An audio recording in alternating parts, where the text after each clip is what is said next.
आदाब, ये आकाशवाणी है। खबरों के साथ मैं अर्जुमंद अली खान।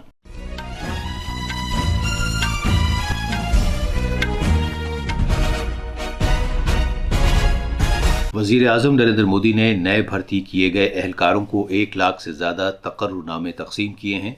वजीर आजम ने कहा कि उनकी सरकार ने भर्ती के अमल को शफाफ और तेज रफ्तार बना दिया है।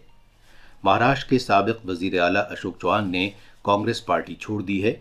भारत ने कतर में काम करने वाले 8 भारतीय शहरियों की रिहाई का खैर मकदम किया है। श्रीलंका और मॉरिशस में भारत की यूपीआई खिदमात का आगाज हो गया है और खवातीन के FIH hockey pro league tournament में आज शाम भारत का मुकाबला चीन से होगा। अब खबरें तफसील से। वजीर आजम नरेंद्र मोदी ने कहा है कि उनकी सरकार ने भर्ती के अमल को शफाफ बना दिया है। उन्होंने कहा कि सरकार भर्ती के निज़ाम को एक मुकर्रर वक्त के अंदर मुकम्मल करने की कोशिश कर रही है ताकि हर एक को अपनी सलाहियत का मुजाहरा करने का बराबर का मौका मिल सके। वजीर आजम आज रोजगार मेले के तहत नए भर्ती किए गए अफराद को वीडियो कॉन्फ्रेंसिंग के जरिए 1 लाख से ज़्यादा तकर्रुनामे जारी करने के बाद इजहार ख्याल कर रहे थे। जनाब मोदी ने कहा कि आज हर नौजवान को ये बात मालूम है कि अगर वो मेहनत करता है तो वो अपने लिए एक मकाम बना सकता है।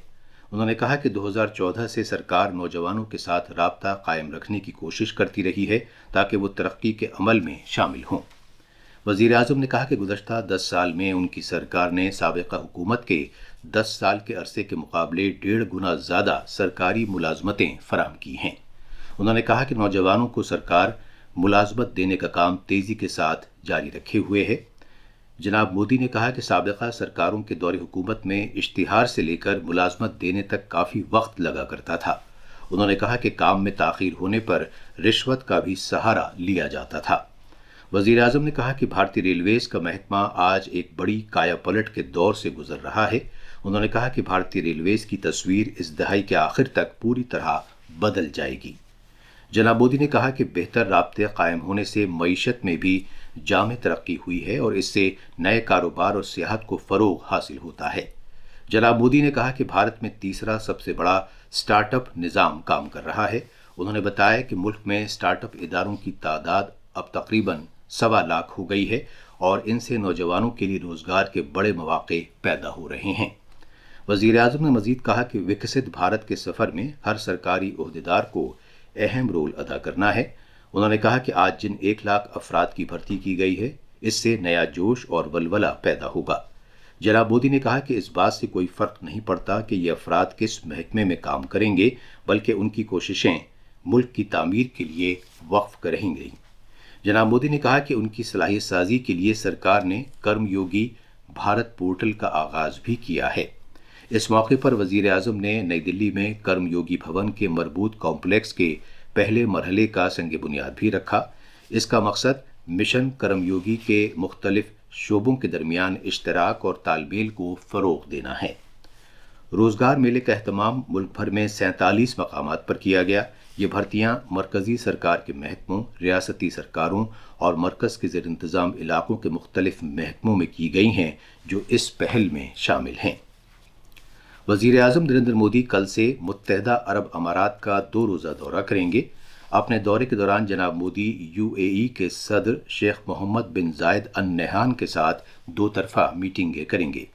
दोनों रहनुमा दोनों मुल्कों के दरमियान कलीदी शराकतदारी को मज़ीद मुस्तहकम और मजबूत करने और वसअत देने पर तबादला ख्याल करेंगे और साथ ही बाहमी दिलचस्पी के इलाक़ाई और बैनुल-अक़वामी मामलात पर बातचीत करेंगे।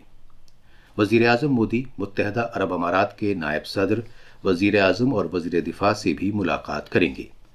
वो दुबई में मुनक़्क़िदा हुकूमतों की आलमी सरबराह कॉन्फ्रेंस 2024 में मेहमान एज़ाज़ी की हैसियत से शिरकत करेंगे और कलीदी खुतबा देंगे। जनाब मोदी अबूधाबी में पहले हिंदू मंदिर बोचा सनवासी अक्षर पुरुषोत्तम स्वामी नारायण संस्था बाप्स मंदिर का इफ्तिताह करेंगे। वो अबूधाबी में जायद स्पोर्ट्स सिटी में एक तकरीब में UAE में भारतीय बरादरी से भी खिताब करेंगे। 2015 के बाद से वज़ीर आज़म मोदी का UAE का ये 7वां और गुज़श्ता 8 महीनों में तीसरा दौरा होगा। ये खबरें आकाशवाणी से नशर की जा रही हैं। महाराष्ट्र के साबिक वज़ीर आला और कांग्रेस के सरकर्दा लीडर अशोक चौहान ने कांग्रेस की इब्तदाई रुकनियत से इस्तीफ़ा दे दिया है। उन्होंने कानून साज असेंबली के मेंबर की हैसियत से भी अपना इस्तीफा स्पीकर को पेश कर दिया है। बिहार असेंबली में स्पीकर अवध बिहारी चौधरी के खिलाफ अदम एतमाद की तहरीक मंजूर कर ली गई है। 125 अरकान ने तहरीक की हिमायत की, जबकि 112 अरकान ने इसकी मुखालफत में वोट दिया। इस तरह जनाब चौधरी स्पीकर के ओहदे से हट गए हैं। नायब स्पीकर महेश्वर हजारी ऐवान की कार्रवाई की सदारत कर रहे हैं। इससे पहले स्पीकर के खिलाफ अदम एतमाद की तहरीक पर बहस के दौरान अपोजिशन आरजेडी के 3 अरकान चेतन आनंद, नीलम देवी और प्रहलाद यादव हुक्मरां खेमे की तरफ चले गए। आरजेडी के लीडर तेजस्वी प्रसाद यादव ने इस इक़दाम पर सख्त एहतजाज किया। उन्होंने कहा कि सदरनशीं को आरजेडी के इन 3 अरकान के खिलाफ कार्रवाई करनी चाहिए। बाएं बाजू की पार्टियों और कांग्रेस के अरकान ने भी इस इक़दाम की मजम्मत की। भारत ने कतर में ज़हरा ग्लोबल कंपनी के लिए काम करने वाले 8 भारतीय शहरियों की रिहाई का खैर मकदम किया है, जिन्हें वहां हिरासत में लिया गया था। एक बयान में वजारत खारजा ने कहा है कि 8 में से 7 एहलकार भारत वापस आ गए हैं। वजारत खारजा ने इन अफराद की रिहाई और इनकी वतन वापसी के लिए कतर के अमीर के फैसले को सराहा है। भारतीय बहरिया के 8 साबिक एहलकारों को कतर में मौत की सज़ा सुनाई गई थी। भारत की जानिब से सिफारती कोशिशों के बाद उनकी सज़ाए मौत को कैद में बदल दिया गया था। ये लोग अक्टूबर 2022 से कतर में जेल में बंद थे और उन पर मुबैना तौर पर जासूसी करने का इल्ज़ाम आयद किया गया था। ये 8 अफराद ज़ाती तौर पर एक प्राइवेट कंपनी ज़हरा ग्लोबल के लिए काम करते थे। ये अफराद कतर की बहरी फ़ौज में इटली की आबदोज़ों को शामिल किए जाने के अमल की निगरानी का काम करते थे।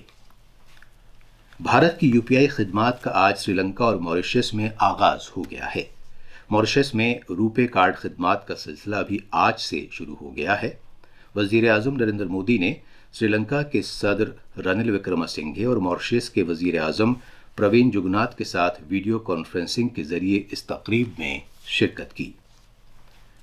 भारतीय कबड्डी टीम के साबिक कप्तान और अर्जुन अवार्ड याफ्ता दीपक हुड्डा ने भारतीय जनता पार्टी में शामिल होकर सियासत में आने का ऐलान किया है। सोशल मीडिया पर एक वीडियो में सरकर्दा कबड्डी खिलाड़ी ने कहा है कि वो बीजेपी में इसलिए शामिल हो रहे हैं क्योंकि वज़ीर आज़म नरेंद्र मोदी की ज़ेर क़यादत मरकज़ी सरकार ने आइन की दफ़ा 370 मनसूख की है, राम मंदिर तामीर कराया है और साबिक वज़ीर आज़म चौधरी चरण सिंह के लिए भारत रत्न का ऐलान किया है।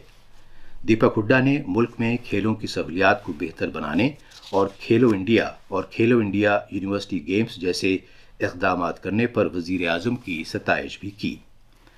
2024 के आम इंतखाबात और इसी साल बाद में हरियाणा में होने वाले असेंबली चुनाव से कबल रियासत में इसे एक बड़े सियासी वाक़े के तौर पर देखा जा रहा है। ख़वातीन के FIH हॉकी प्रो लीग में आज राउरकेला में भारत का मुकाबला चीन से होगा। यह मैच शाम 7:30 बजे शुरू होगा। इससे पहले इस महीने की 3 तारीख को दोनों टीमों के दरमियान मैच खेला गया था, जिसमें चीन ने भारत को 2-1 से शिकस्त दी थी। 10वें प्रो कबड्डी लीग में आज रात 8 बजे यूपी योद्धा का मुकाबला जयपुर पिंक पैंथर्स से, जबकि रात 9 बजे बंगाल वॉरियर्स का मुकाबला यू मुंबा से होगा। ये दोनों ही मैच कोलकाता के नेताजी इंडोर स्टेडियम में खेले जाएंगे। और आखिर में खास खबरें एक बार फिर। वज़ीर आज़म नरेंद्र मोदी ने नए भर्ती किए गए एहलकारों को 1 लाख से ज़्यादा तकर्रुरनामे तकसीम किए हैं। वज़ीर आज़म ने कहा है कि उनकी सरकार ने भर्ती के अमल को शफ़ाफ और तेज़ रफ्तार बना दिया है। महाराष्ट्र के साबिक वज़ीर आला अशोक चौहान ने कांग्रेस पार्टी छोड़ दी है। भारत ने कतर में काम करने वाले 8 भारतीय शहरियों की रिहाई का खैर मकदम किया है। श्रीलंका और मॉरिशस में भारत की यूपीआई खिदमात का आगाज़ हो गया है और ख़वातीन के FIH hockey pro league tournament में आज शाम भारत का मुकाबला चीन से होगा। इसके साथ ही खबरों का ये बुलेटिन ख़त्म हुआ।